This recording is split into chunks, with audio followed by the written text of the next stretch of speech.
I am a practicing physician in this city. I was called on the Saturday succeeding the arrest of Dr. Webster to the medical History is drama, and nothing is more dramatic than a trial. On trial this time was not just a man, but a city and its most cherished values. I found that the head had been separated from the torso just below the Adam's apple by sawing through the upper vertebra. The case was so sensational that more than 60,000 people came to witness the trial of Harvard professor of chemistry, John White Webster, accused of the gruesome murder of Dr. George Parkman. But what really happened is still debated today. I and many other people, I'm not alone in this view looking at this case, believe that he was innocent. There's no question in my mind that Dr. Parkman was killed by Professor Webster. The overwhelming weight of the evidence indicates that. All of the bowels and the stomach were gone. Some years ago, when I was teaching at Harvard, I stumbled over this riveting story. I immediately wanted to know a lot more. As an historian, I thought I could untangle the web of myths, passions, and uncertainties that had surrounded this case for 150 years. But what intrigued me most wasn't the whodunit. It was the real mystery, how we know for certain what happened in the past. I've never seen Dr. Parkman. So when I set out to write a book about the Webster-Parkman case, I knew it couldn't be a straightforward narrative. I'd cross a line I wasn't supposed to cross. I'd be tempted to go beyond conventional history and write in a way I'd never dared before.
American Experience is made possible by the Alfred P. Sloan Foundation to enhance public understanding of the role of technology. The foundation also seeks to portray the lives of the men and women engaged in scientific and technological pursuit.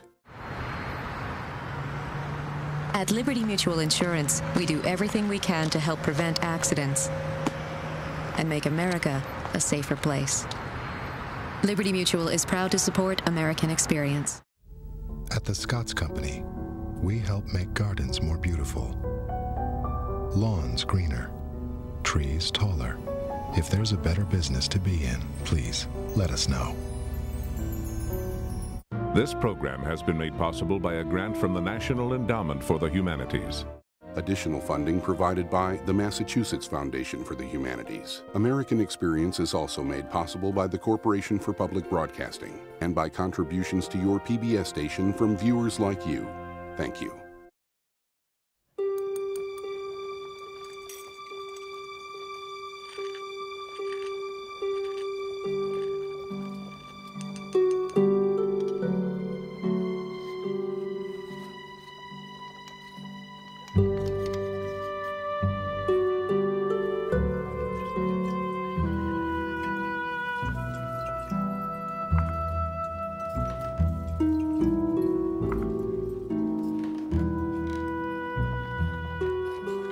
three men are at the center of this story.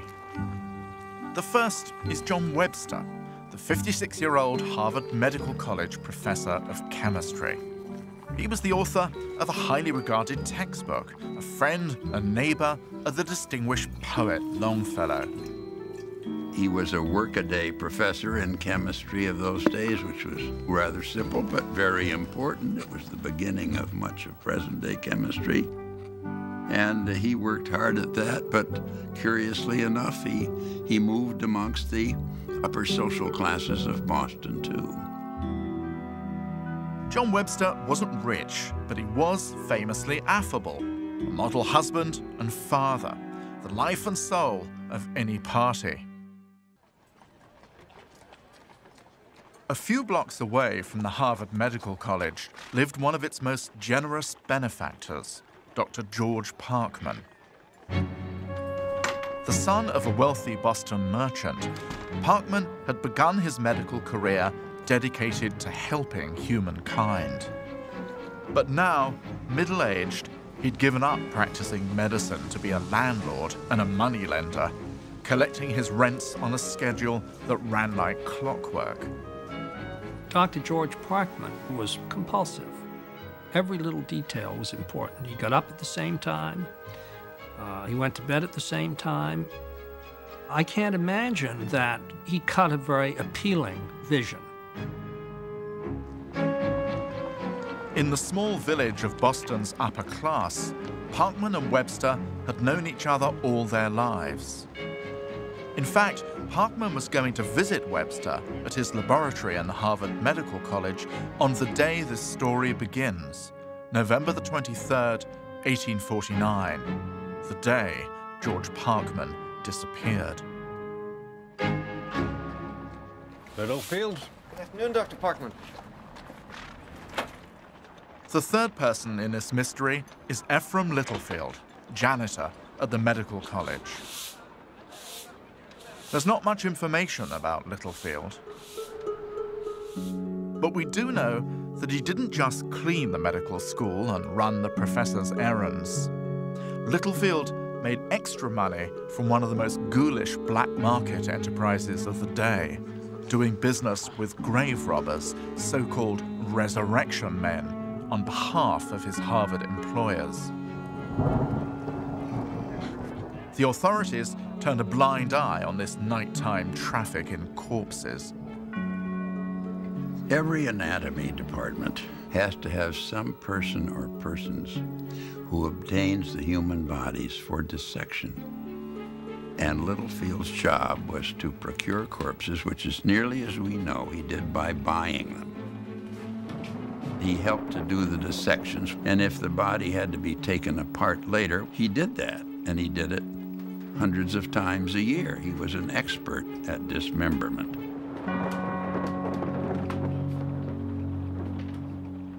My name is Ephraim Littlefield.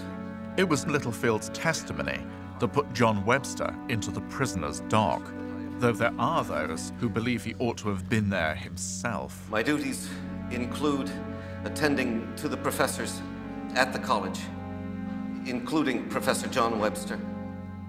What do we know for certain about the day Dr. Parkman disappeared? Professor Webster never denied that Parkman came to visit him at the medical college that afternoon. He was coming to collect a debt. This is how I imagined their encounter.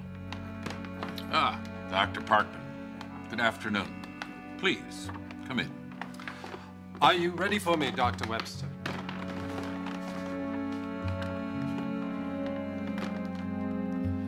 Have you got the money? But hold on. Perhaps this is a step too far. Are you ready for me, Dr. Webster? That furtive look I'm attributing to Webster, well, I don't really know if that happened. Have you got the money? I'm supposed to be sticking to hard and fast facts, but actually we have no way of knowing what Webster was feeling at this particular moment, and perhaps we shall never know what really did happen behind this door. He's not writing a whodunit. He is trying to deal with a more philosophical issue, and that is, how do we know about the past? What he is struggling with is the chasm between the present and the past, and the challenge for contemporary people to overcome their anachronisms, to try to get a sense of what happened in times in which they have not lived, and the inevitable degree of failure that that enterprise involves. This book, with its faded blue paper and brown ink, is the trial transcript, the actual testimony of those who said they'd witnessed the events. And as soon as I started to read it, the complexities and contradictions seemed to overwhelm any easy road to the truth. And one contradiction stood out glaringly right from the start. Professor Webster told one story about that Friday afternoon, while Ephraim Littlefield's trial testimony gives a very different version of events.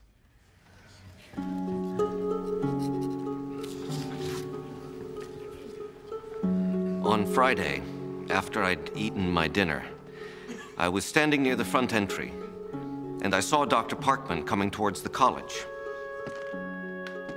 Littlefield first noticed irregularities that Friday afternoon when he arrived for his daily cleaning of Webster's laboratory. I found the doors bolted on the inside. I thought that I heard Webster in there walking. I could hear the water running. On Friday evening, at about 5:30, I was coming out of my kitchen, and I heard someone walking on the stairs.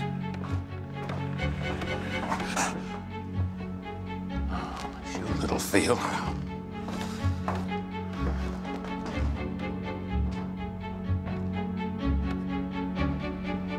Though we have Littlefield's account of that afternoon from the trial transcript, we don't have John Webster's, because under the law of the day, defendants were not allowed to testify on their own behalf.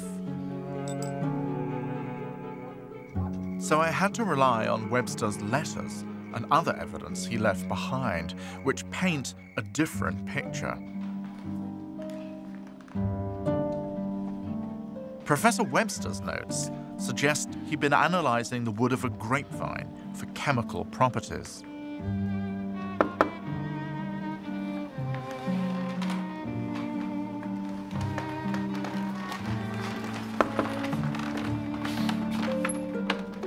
Good day, Dr. Parkman. Please, come in. Are you ready for me, Dr. Webster? Have you got the money? Yes, indeed I do. I have a partial payment, as I promised. According to Webster's account, it was a brisk and businesslike meeting. In his notes, Webster maintained he paid Dr. Parkman the money he owed him. There. I've crossed out the debt.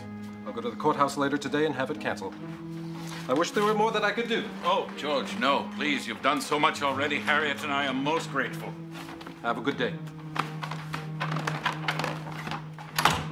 Webster claims he then left the laboratory and was home in Cambridge by 3, well before Littlefield says he saw him on the stairs. Whose version was I going to believe? Webster, the Harvard professor, or Ephraim Littlefield, the janitor, a man who trafficked in dead bodies? One thing was for sure, something happened here in John Webster's laboratory on that day in November 1849. And it was part of a much larger story.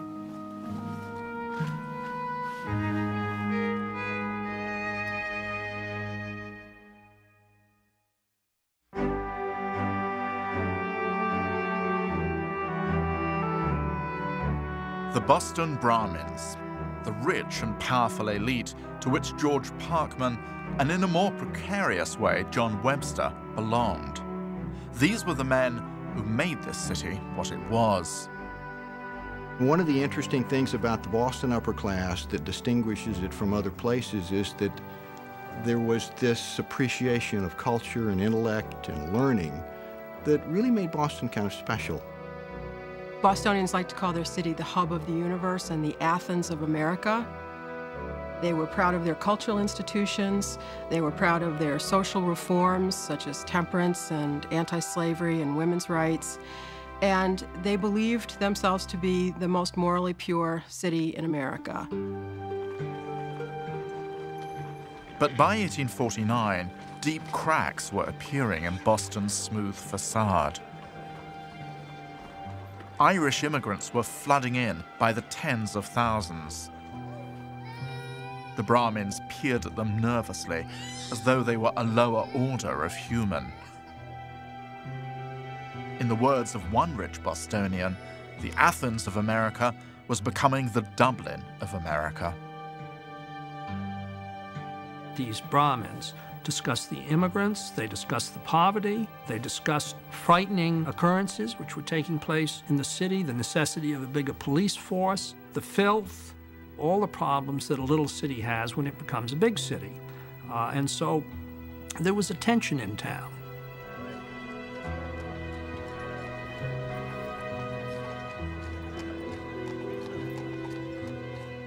So when the prominent George Parkman vanished from the streets, it shook a city already on edge. As days passed, Parkman's family grew desperate for information. They plastered the city with posters offering a huge reward, the equivalent of $200,000 today.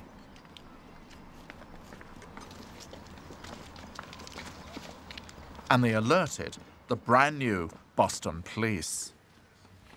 My name is Francis Tukey. I am the city marshal. I was first made acquainted with the disappearance of Dr. George Parkman on Saturday, November 24th.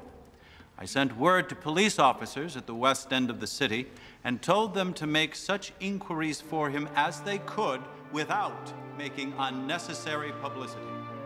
Marshal Francis Tukey had been appointed by the Boston Brahmins to keep an eye on the unruly new immigrant population. The first place that Tukey went to was the Irish, the usual scapegoats whenever anything went wrong.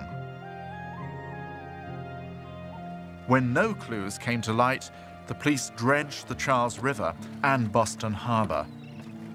They found nothing. The police came back to the Harvard Medical College, the last place Parkman had been seen, a building of mixed reputation. The Brahmins and the people of Harvard were, of course, extremely proud of the Harvard Medical College, proud of the contributions that medicine was making to Boston. But the general public saw it differently. To them, the medical college was a sinister place where dissection was performed, a terrifying, ungodly practice. A lot of the citizens of Boston thought of the medical school as a dirty, foul, stinking, smelly place where they had dead bodies and threw them into the river, and the less they had to do with it, the better. Rumors began to fly that the medical college held the secret to Parkman's fate, and Marshal Tukey ordered a search. Though according to Littlefield's account, the police made only a cursory effort. Tukey's people did not do a thorough job of investigating Webster's quarters. The police are here to search the college, Dr. Webster. We're searching the whole neighborhood, Dr. Webster. First of all, they were not, in fact, sleuths. Go on, men, but be careful about it. Secondly, I think it was difficult for people to credit the idea that a Harvard professor actually did this sort of thing. What would be in here, then? That's where I keep my valuable and dangerous articles. The way Littlefield told the story, the Harvard professor was unperturbed as the search began, until the police discovered Webster's locked privy door. What place is this? And it appeared to Littlefield that the professor suddenly seemed anxious to divert their attention. That's Dr. Webster's private privy. Gentlemen, here's another room. Please pardon the inconvenience, Doctor. But once again, whom am I to believe?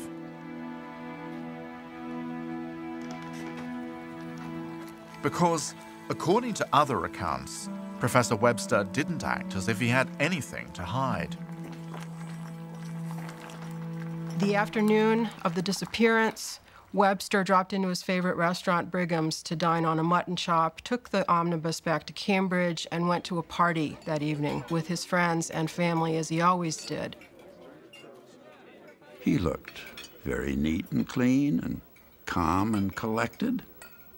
Most people saw him as the same old Professor Webster. They didn't see any change in his appearance at all. Someone even asked Webster in the course of one of these evenings, well, John, you were apparently one of the last people to see him. Are you a suspect? And he came out and said, do I look like someone who would be a murderer? And they all laughed. I must say. Just a moment. But Ephraim Littlefield couldn't help suspecting Webster. Was he motivated by the reward money? Or did he want to end speculation about his own role in Parkman's disappearance? Littlefield was becoming the ideal suspect because the spectacle of dissection was so terrifying to people at this time, and because there were always rumors that anyone able to supply the needed bodies for such study had to be a grave robber. Whenever I went out of the college, someone would say, Dr. Parkman is in the medical college and will be found there if he is ever found anywhere. I could never go out of the building without hearing such remarks. Littlefield testified that he thought it was Webster who was acting suspiciously, keeping unusually long hours.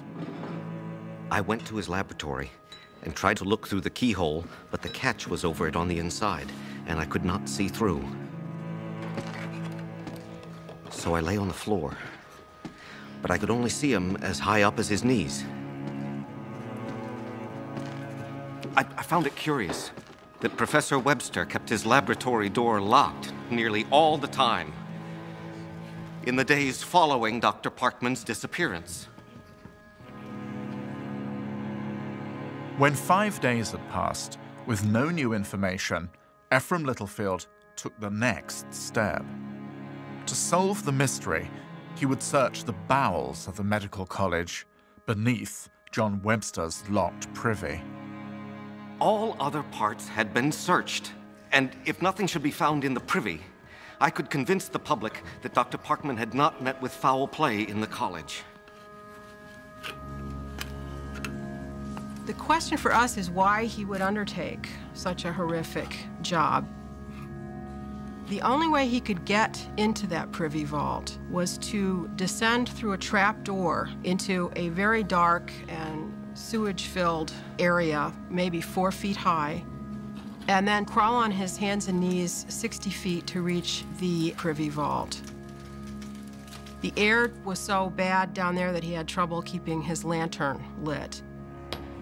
He had to tunnel his way through 5 courses of brickwork using a hammer and a crowbar, and the entire task took him about a day and a half. I put my wife to watch the doors, telling her to let no one in unless she saw who it was.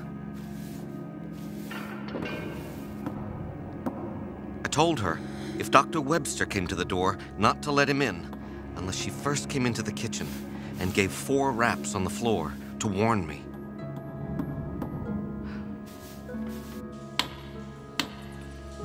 For a historian interested in a person who left no record like Littlefield, the trial transcript becomes our way into it.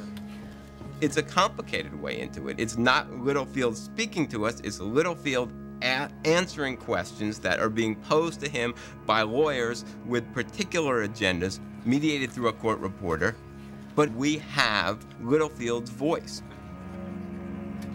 I knocked the bigness of the hole right through. I managed to get in and to get the light and my head into the hole, and then I held my light forward. And the first thing which I saw was the pelvis of a man and 2 parts of a leg.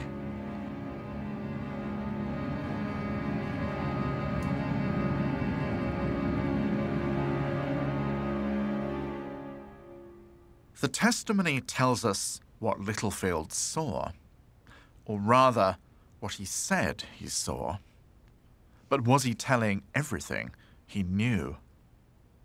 He knew just exactly where to break through that brick wall. And as soon as he broke through, there was the body. It rather suggests that he had put it there, and I believe he had. The police, however, thought otherwise. They testified that they took Webster that evening from his Cambridge home across the river to Boston. The officers told him only that he was wanted at the medical college. But when the police carriage stopped, Webster saw they'd brought him to the city jail. What does all this mean? Dr. Webster, we have finished looking for the body of Dr. Parkman. We shall not look anymore. You are now in custody on a charge of the murder of Dr. Parkman. Have they found Dr. Parkman? It's not proper for me to answer that question, sir. Wait, you might tell me something. Where did they find him? How came they to suspect me? Does anyone but you have access to your private apartments, Professor Webster? No, no one had access to my private apartments except the janitor. Who makes the fire? That villain. Though Webster did his best to implicate Littlefield, the police took no notice. But I couldn't let it go. There were so many strange things about Ephraim Littlefield's behavior that I felt I'd never get to the bottom of the story until I understood what part the janitor had played in Dr. Parkman's disappearance. Unlike his rich employers, Littlefield left behind scant evidence of how he thought or spoke. But the voice of men like Littlefield does survive in letters and diaries of the time, and I read enough of them to make me think I could hear him speak. Ah, is that a fresh one then, Littlefield? Yes, Doctor. I heard a voice full of resentment towards the Harvard professors, those lofty men of science, as he cleared their rubbish and got them their cadavers. And as I searched deeper into how the working class lived, I felt myself being pulled toward a different kind of storytelling, joining for the first time the many writers who choose fiction, not history, as their instrument to make the past live again. Maybe I thought what I was after was not a literal documentary truth, but a poetic truth, an imaginative truth. And for that, I was going to have to become my own resurrection man. I was going to have to make these characters live again and invent what might have run through Littlefield's mind as he crawled towards Webster's privy. I never liked it, having to sell cadavers to the students for dissection. But how was I and Carolyn and the children to live on the pittance the college paid me otherwise? You learn a lot tending the professor's stoves, washing their sinks, clearing their trash. The temptation in dealing with a person like Ephraim Littlefield, who is inarticulate, that is, who doesn't leave copious written records, is, I think, to put words into his mouth. And whether they are the kinds of words that he would have spoken is always an issue. Webster. He was always at me like some yapping dog. There had always been bad feelings between us. I knew he wanted to be rid of me years ago and had told stories to the dean, but nothing would come of it.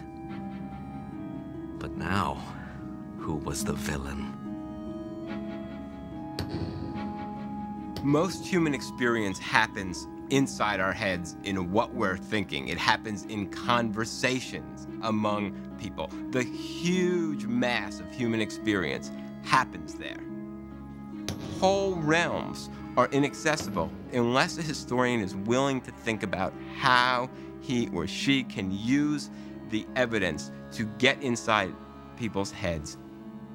But once the historian invents, he moves from the genre of history into the genre of fiction. The fiction may still yield historical understanding, but they are two different genres.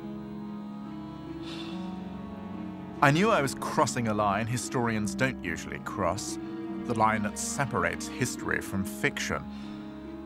But instinctively, I felt I was coming to understand Ephraim Littlefield's motivation.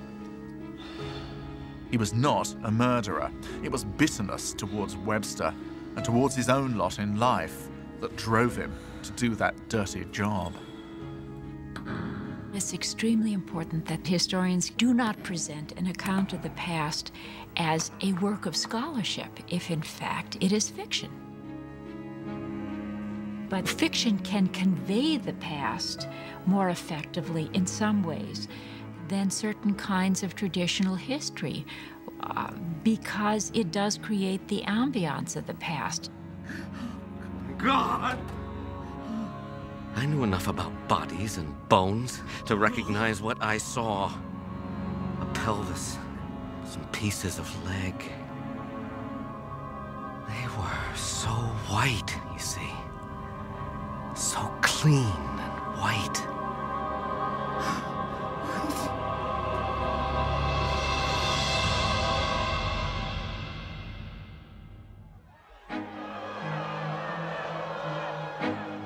With Webster's arrest, crowds converged on the medical college, threatening to burn it to the ground.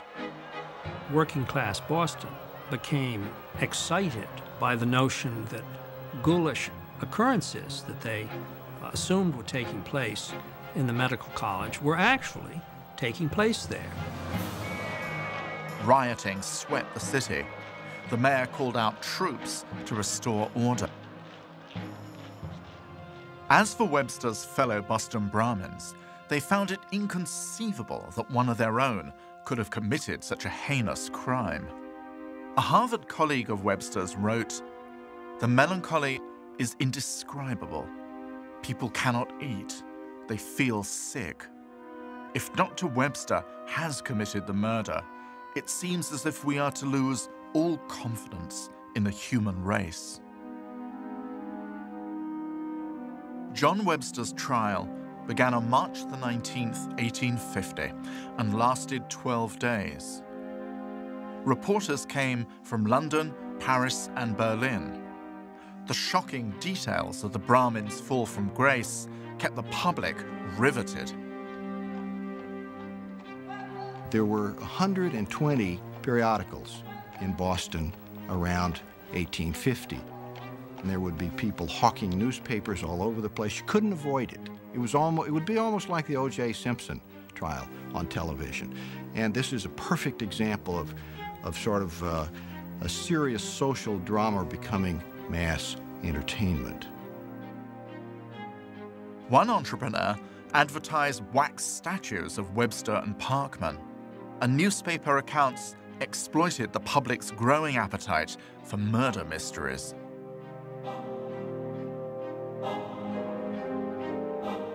Detective fiction was almost brand new at the time of the Parkman murder. And journalists found every possible detective fiction convention that they needed to tell this story. The story begins, of course, with a mysterious disappearance. It then moves to a dramatic revelation. It has a red herring in the form of Ephraim Littlefield. And these are conventions that readers are becoming more and more familiar with based on their reading of fiction.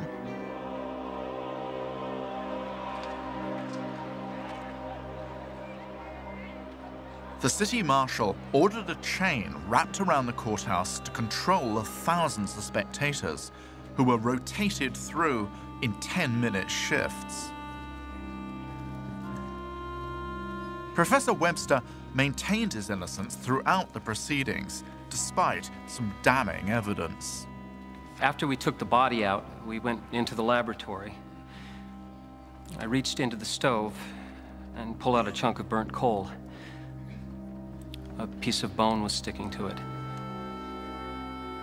But before the prosecutors could prove Webster was a murderer, they had to convince the jury that these body parts were indeed those of George Parkman.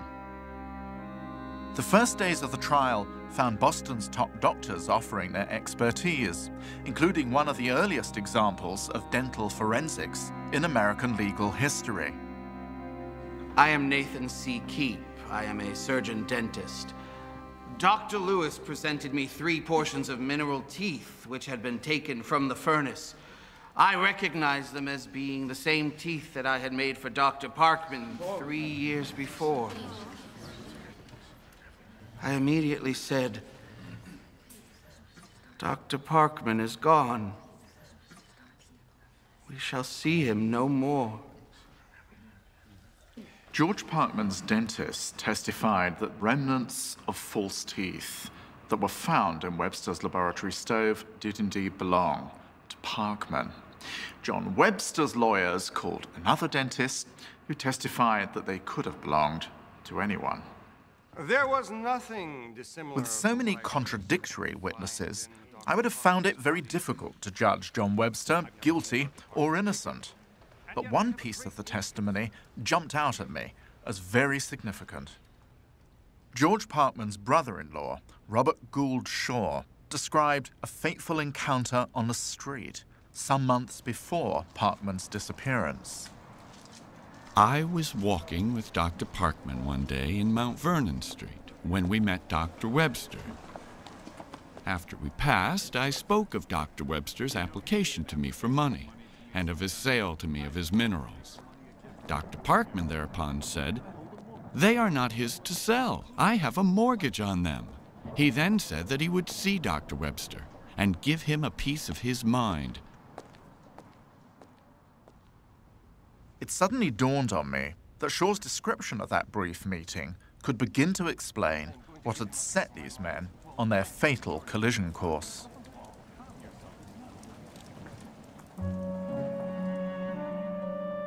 I discovered Webster had squandered his inheritance early on, and his determination to hang on to his position in society repeatedly got him into financial trouble. Professor Webster got in over his head because he couldn't quite afford to live the way some of his fellow professors lived, like Henry Wadsworth Longfellow, who was married to a very wealthy woman. And he had 4 daughters. So he really needed to throw soirees and parties and make sure that the daughters had fancy dresses and so forth. His scientific curiosity led him into more extravagant expenditures. He helped Harvard buy a $3,000 Mastodon, though he couldn't meet his own debts. Soon, he was borrowing from wealthy acquaintances to keep up the lavish lifestyle. I also discovered a dark side.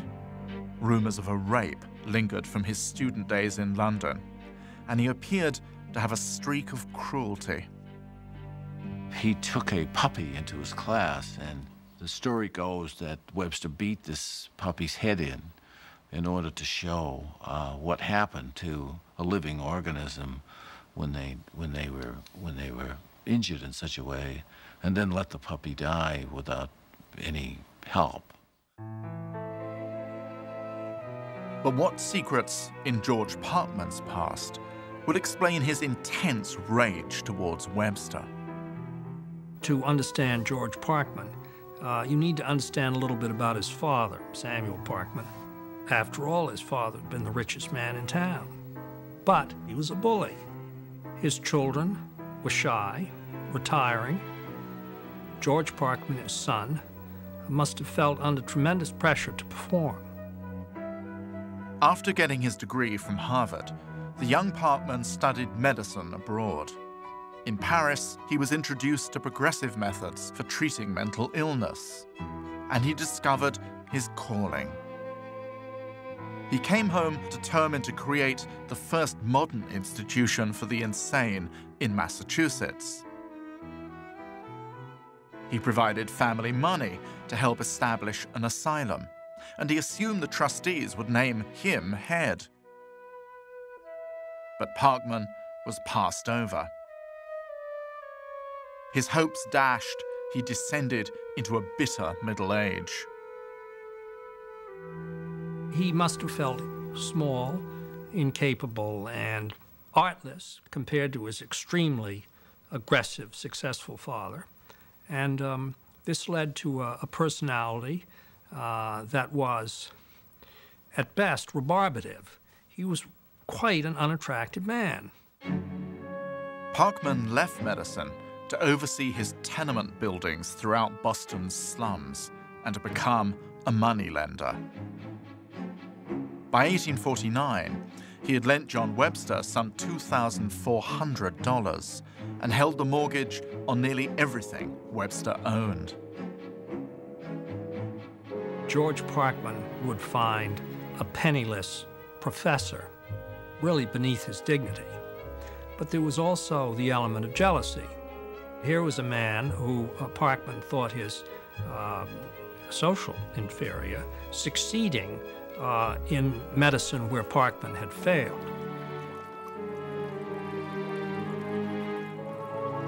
Finally, I felt I had enough information to put words in these characters' mouths.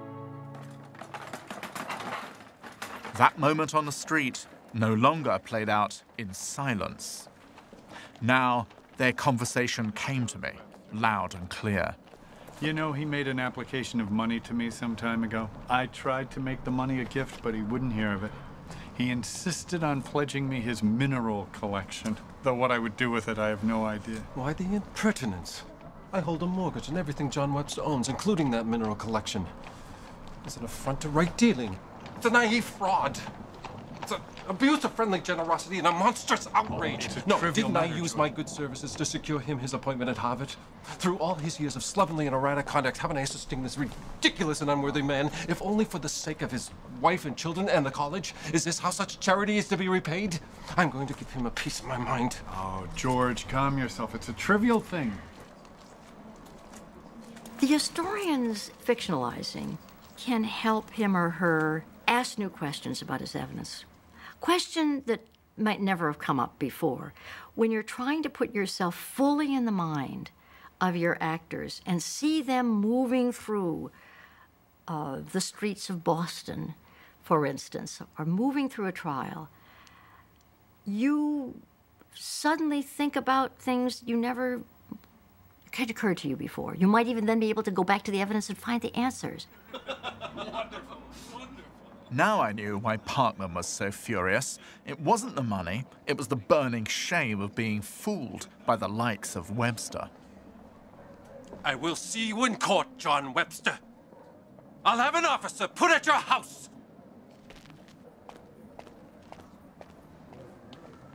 So when I learned of Parkman's merciless hounding of Webster, I could easily put myself in the professor's place and feel the unbearable humiliation of Dr. Parkman's threats. That George really is an extremely sharp and disagreeable man, going so far as to accost me in our home and in front of our friends. Of course, you know, that would be nothing compared to any kind of ordeal in the courts. You do know that George has now threatened to take this to the law. How would we ever bear the mortification? Harriet, what in God's name are we to do?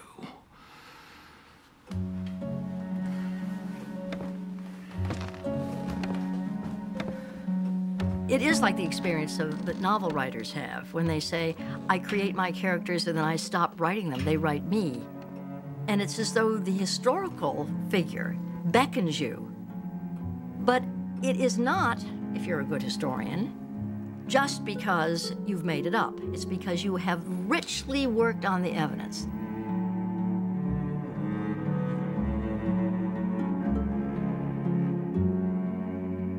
Now that I felt free to let my imagination work to get me closer to the truth, when I went back to the trial transcript to read about John Webster's fate, the words on paper had much more emotional power.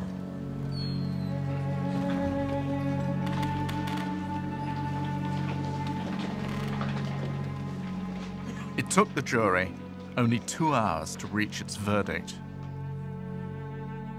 The clerk asked the foreman, "What say you? Is John White Webster guilty or not guilty?" "Guilty," the foreman answered.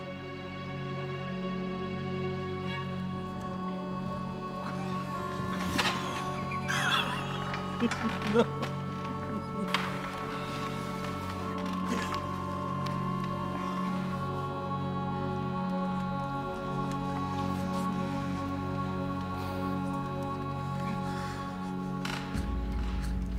Take me away. I am here to be gazed upon. Webster was sentenced to hang for the murder, a fate which immediately struck many people as far too harsh.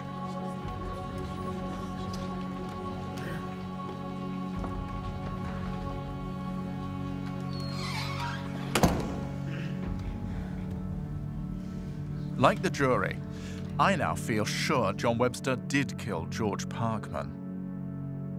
Whether or not he committed a premeditated murder, now that's an entirely different question. We're probably never going to know the whole truth. But in the end, I do think this is the most probable way it all played out on November the 23rd, 1849.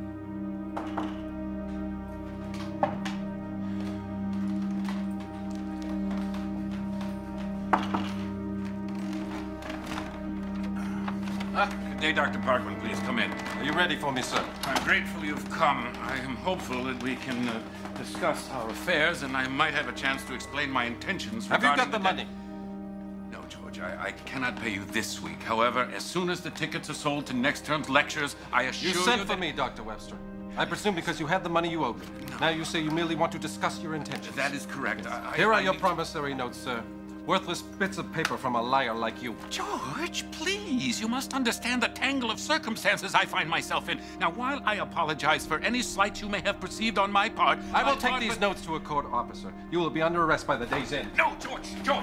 God's sakes, please be reasonable. Now, this is not gentlemanly behavior. You dare to speak to me of the proper conduct of a gentleman? Were you acting like a gentleman when you deceived me? When you lied to your friends? No. Is that how a gentleman like you conducts his affairs? I'm telling you, there's a simple explanation. Here's a letter from Dr. Hossack congratulating me on getting you your appointment at the medical college. You remember that, sir? Yes, of course. I appreciate it. It is I who you've done put you for here, me. and I can have you removed just as easily. No. And I will, you villainous cheat. Surely you understand my situation. As soon as the new term begins, I assure you I will make good on the entire debt. Lies! My word and of more lies! I am not the fool you take me for, Professor. This time you've gone too far, and I will have your position removed. No, George, my family, my daughters, at least for the Why sake would of you them? think of them as you pull them deeper into debt? George, I have never done anything to harm or embarrass them. You are an embarrassment to your family and to the college, and you are a rogue who doesn't pay his debt and a liar and a cheat.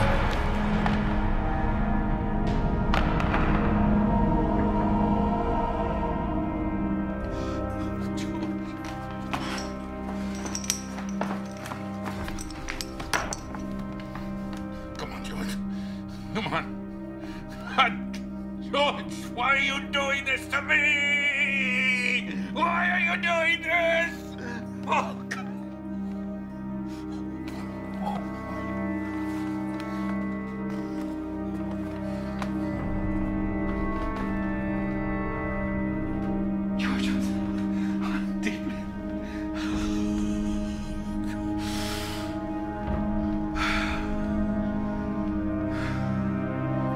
It was 19th century Boston that was writing the script now, making these imaginings credible. And the story it was telling was much bigger and much sadder even than this extraordinary, notorious crime, because it was the story of a whole community in the process of losing its innocence. And the cast of characters was caught up in this grim rite of passage. Webster, who was trying desperately to cling to the gentility into which he was born and which he thought was his due. Parkman, thwarted and frustrated in not being able to follow his chosen vocation. Littlefield, condemned to be polite to those who were keeping him in his place. And the great city itself, the birthplace of America, the hub of the new republic, so it liked to think, shaken to the core by an event which turned upside down what it had always thought was the right order of things. John Webster was hanged on August the 30th, 1850. In proper Boston style, the sheriff sent engraved invitations to the city's VIPs. Later that night, Webster was hastily buried in the unfashionable Copp's Hill Cemetery. Nothing could have been further from his hopes of a stylish funeral attended by his peers. But secrecy was paramount. The grave robbers were about, and a notorious corpse like Webster's would sell at a premium.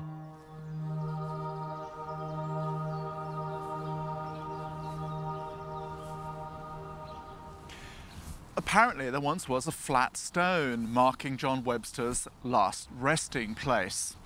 But at some point, that vanished, so we actually don't really know where his remains lie. That seems altogether appropriate in a story all about disappearances, all about the slipperiness of the truth.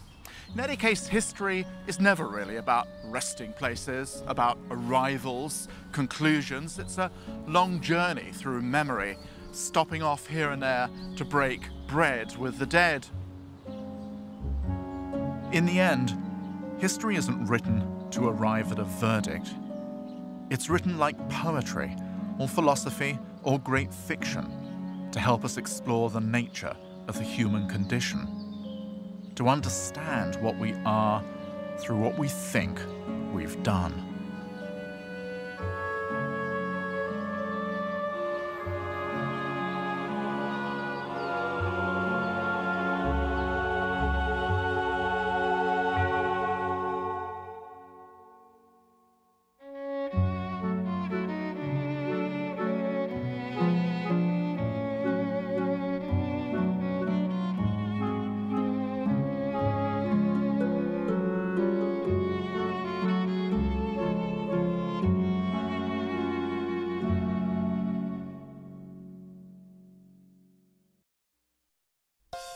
There's more about the Parkman murder at American Experience Online. Go behind the scenes on the set, access trial documents and news reports, and explore 19th century medicine. All this and more at PBS Online, pbs.org, America Online keyword PBS.